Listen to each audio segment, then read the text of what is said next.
All right, how's everyone doing? I am Rich Celenza. Thanks for checking out my channel. So, what I want to call this video is no one cares what you do. And that's a little exaggerated, but I get if you're married, your wife or your husband or whoever you're married to, your kids, your parents, close family members and friends and colleagues, they care what you do, obviously. They obviously don't want to see you get hurt or you hurt anyone else. Let's put all that aside.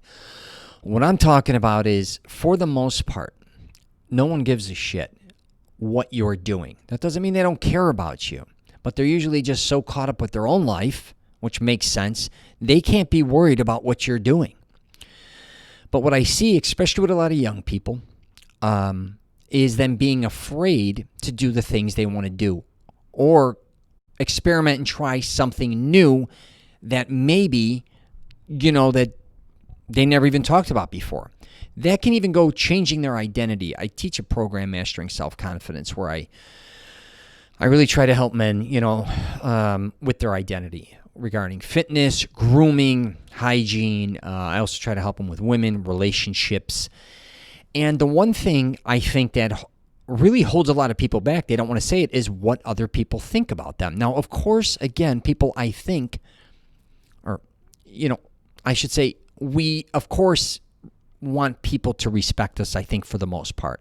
A lot of the things we do, you can't even lie, to impress others to a certain degree, or just to have acceptance, right? The colleagues, again, the people we work with, family members, friends, again, all this, we want them most likely to like being in our company, but we want them to respect us. I mean, that's really, let's face it, it's a reality. It's not like we walk around and we don't give a shit about what anyone thinks about us for the most part. Some people do, but I'm just saying, for the most part, you do a lot of things that, you want to get maybe even attention from others, right? I even do a YouTube video, a podcast. I want to voice my opinion. I also like the attention it brings me, and I'm pretty confident enough to say that. I think a lot of people want attention. They pretend they don't. And obviously, social media exposes most of that, which makes me laugh all the time. People saying I don't give a shit about what people think about me or what I do and blah, blah, blah. And all they do is post their shit up on there.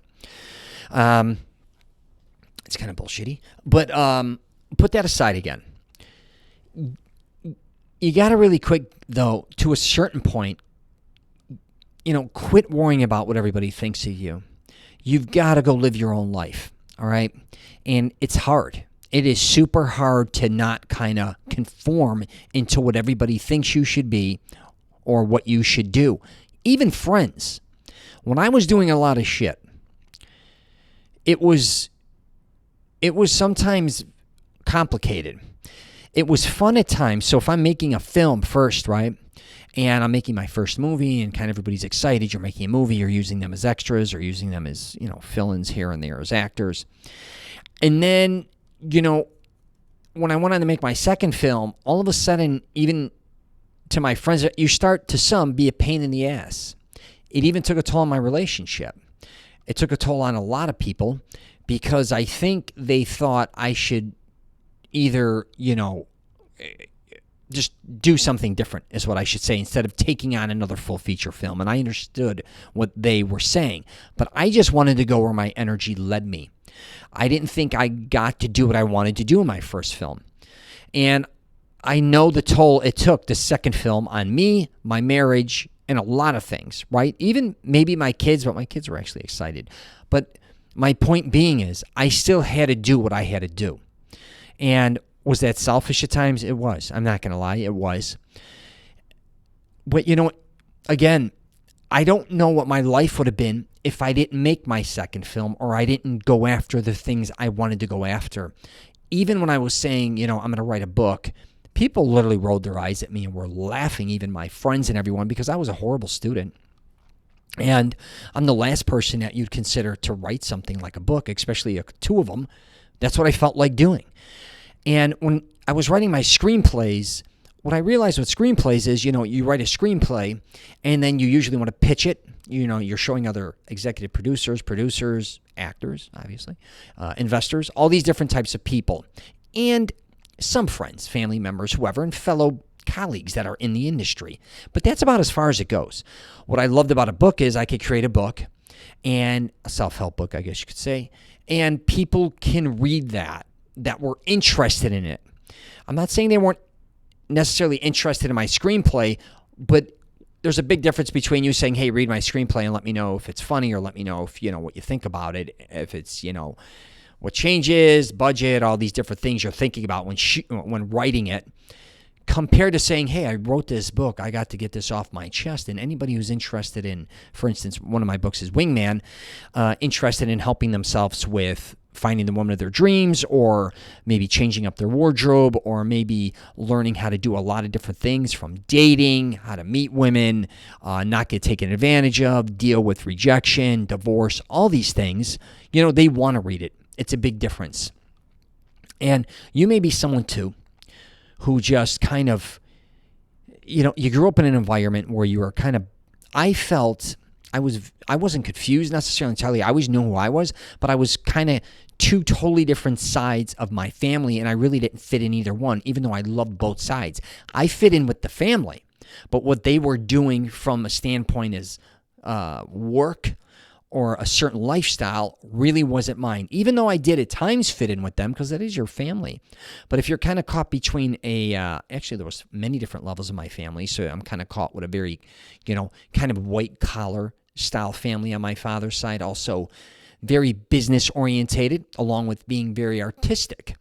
And again, on my other side of the family, more painting and construction and, more physical labor. And I wasn't down necessarily with that, even though I did do physical labor throughout my life, especially in the vending business. And, you got to really find your place. Sometimes you just don't fit in where you are, right? Or where people think you belong. You just don't fit. You hear a lot of these stories of people that succeeded. They just left and went and, traveled, or ended up in a place, or just went and followed their dreams and goals. That's awesome. But a lot of people fail too. They don't necessarily get to where they wanted to be or get to the status.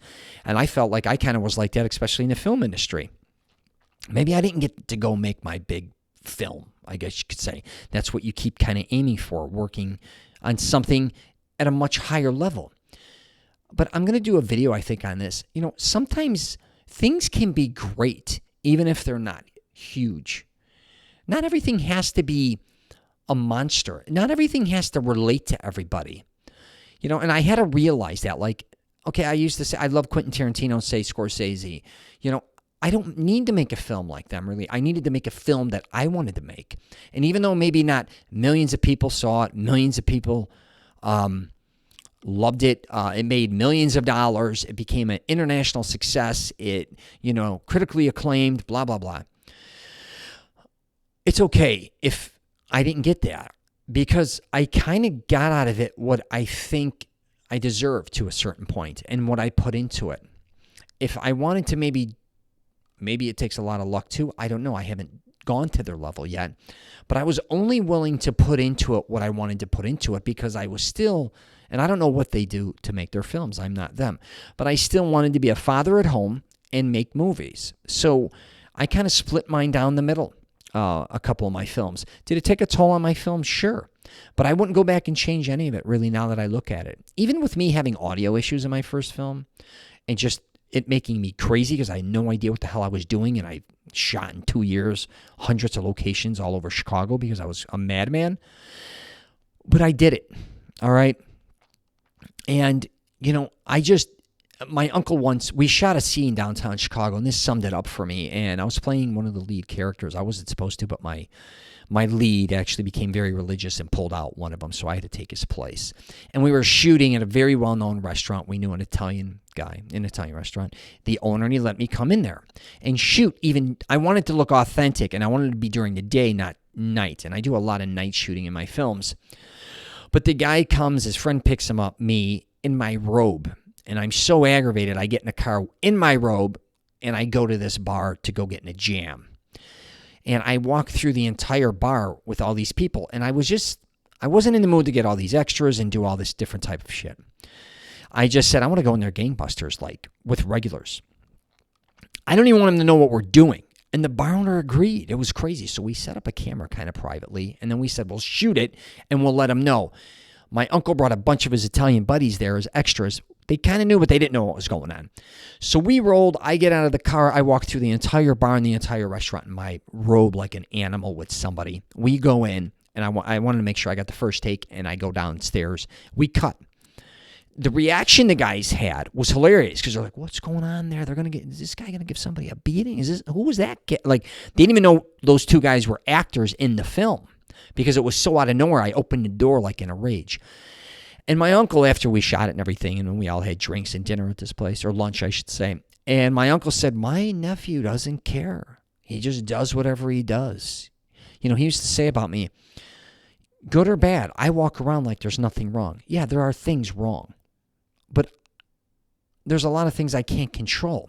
But I'm also pretty confident that I can be who I want to be, say what I want to say, and act the way I want to act. That doesn't mean I'm always acting the same way. I don't act the same way in front of my mother that I do with my friends. I don't act the same way in front of my father that I do in front of my daughters. It's all different. I get it. I think for the most part, we're all like that. But, again, do people really care about, what you're doing? Sure, to a certain degree. But when you're not with them, who the hell even knows what you're doing? So I always talk about that with some of my craziest friends I know that have done some of the nuttiest shit I can't even tell you. From partying, drinking, drugs, everything. I'm not even going to get into it. And the stuff I know, and we always talk about, I says, can you imagine what we don't know about those guys, what they're doing? And it's kind of funny, but I think of life like that. So anyway, it's just something to think about, man. Don't get caught up with other people are always thinking about you, especially, I should wrap it up with social media. Now that I have a YouTube page, obviously a podcast, Instagram like everybody else and stuff, and people leave comments, good and bad. And man, I'm pretty good at taking the hit. I make fun of myself all the time, but it is interesting how much negativity and stuff, but sometimes I'm like, well, why do you say, oh, man, I can see his point because I get it. But, who gives a shit a lot of times? I love my audience, obviously, but some may hate my guts. What am I supposed to do? Change who I am or change my show? Or it's not like, say, my lighting sucks in here, like we got a lighting issue or whatever, but I got to get through this. I can't get caught up again. If I'm worrying about everything being perfect or me doing everything a certain way, usually that way may not even be the right way either. So, anyways, you get a chance, subscribe.